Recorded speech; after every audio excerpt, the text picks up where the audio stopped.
All right, joining me now, Republican strategist and former RNC Communications Director Doug Heye, and Michael Blake, founder and CEO of Kara's Democracy Project. He is also running for mayor of New York as a Democrat. Thank you, gentlemen, to both of you. First to you, Doug. Trump's pardons, we're going to start there.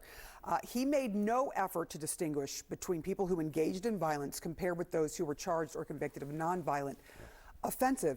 The Republican Party has always said is a party of law and order. Donald Trump himself has used the law and order rallying cry.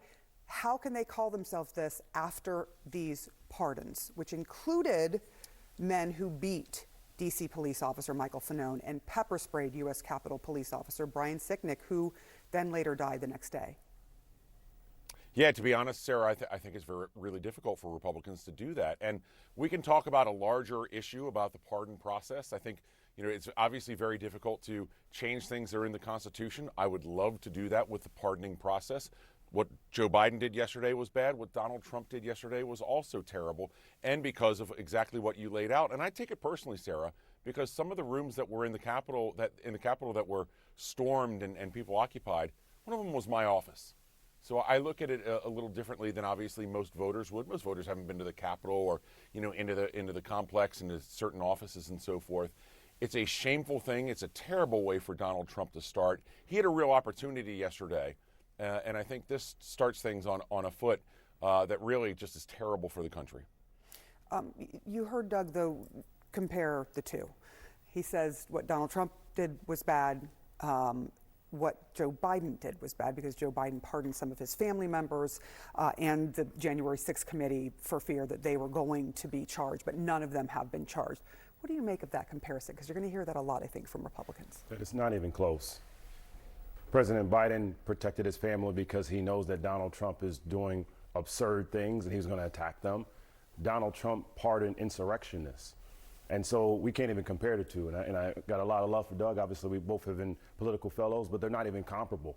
You have someone in Donald Trump who used his first day when he talked about cost of living. He didn't do that. He had an executive order to actually address prescription drug costs in the wrong direction.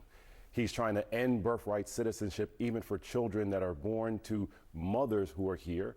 So when we talk about a pardon, the only person that was upset about yesterday was Eric Adams because he clearly went to D.C. to try to get a pardon and didn't get it. So when we talk about what's going on, the difference between the two is you have a Republican leadership in Donald Trump who made it clear that he does not care about the country. He only cared about insurrectionists. So we can't compare the two. They're not even on the same playing field. I do want to talk about immigration. You brought up one of the issues.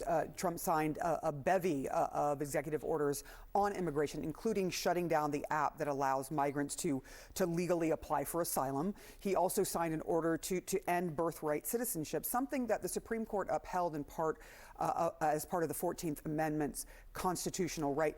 Doug, when you look at these many executive orders, is Trump testing the waters to try and end legal immigration in this country?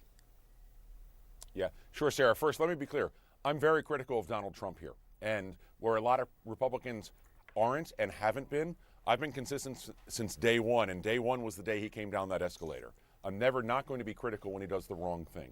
On the issue of birthright citizenship and so forth, Donald Trump clearly is testing waters for what is possible.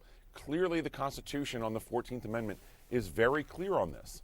But what we've seen with voters quite often is that Donald Trump gets credit not for winning a fight per se, but for engaging in the fight. I've heard it so many times. I'm thinking of a friend who lives in Kernersville, North Carolina right now who says, well, at least he tries.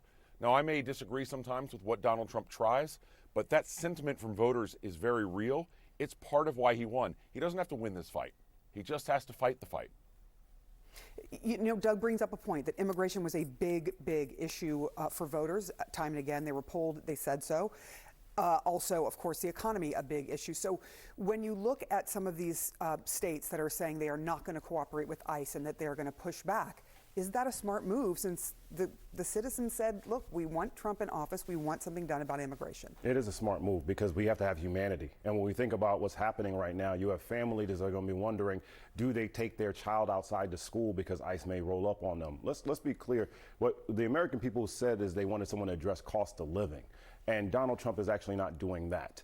His rhetoric, his language, his actions are actually completely against who we are as a people. And when we think about yesterday was the latest reminder that Donald Trump only cares about Donald Trump, Elon Musk, and those that are surrounding him.